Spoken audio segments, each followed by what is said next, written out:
Mutton கிரேவியும் அப்புறம் சாப்பாடு ரசம் அப்புறம் வந்து முட்டை பொரியல் பாப்பாக்காக.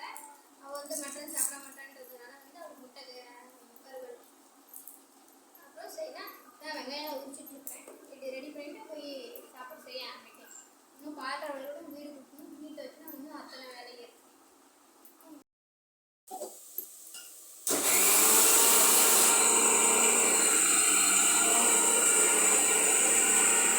மட்டன் குழம்பு கிரேவி வெந்துட்டுருக்குது.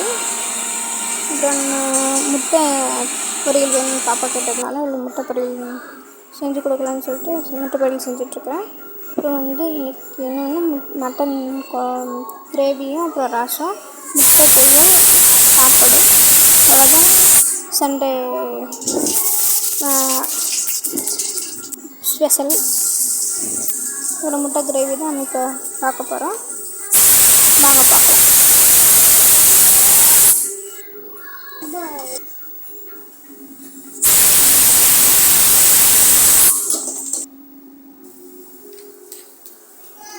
என்னடா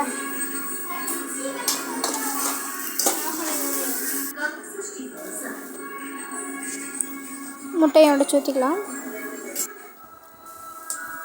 அப்புறம் நான் உடச்சது பாப்பா வந்து நான் உடச்சி ஊற்றுறேன் அப்படின்னு சொல்லிட்டு இருந்தேன். சரி அப்படின்னு சொல்லிட்டு அவள்கிட்ட கொடுத்துட்டு நம்பிட்டு அவளை உடச்சிட்டு பண்ணிகிட்டு இருந்தா, கழுகி விட்டுட்டு இருந்தா. சரி முட்டைலாம் எடுத்துகிட்டு எல்லாம் எடுத்து சாப்பாடு சாப்பிட போகலாம் அப்படின்ட்டு எல்லாம் பாப்பா எடுத்து சொல்லிவிட்டேன். அதில் போய்ட்டு நானும் கொஞ்சம் பாத்திரம் எடுத்து அதெல்லாம் கழுவி வச்சுட்டு போய் சாப்பிட உட்காந்து சாப்பிட்டு முடிச்சிட்டோம்.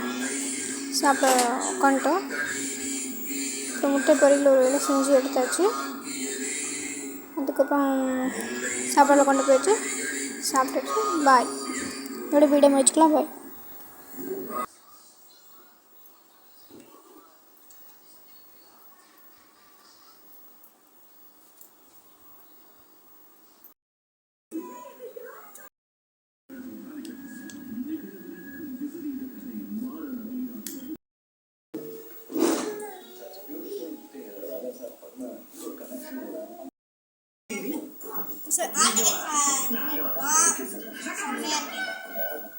சொல்லுங்க ப்ரோ. லைக் பண்ணுங்க, ஷேர் பண்ணுங்க, கமெண்ட் பண்ணுங்க, மறக்காம சப்ஸ்கிரைப் பண்ணிடுங்க.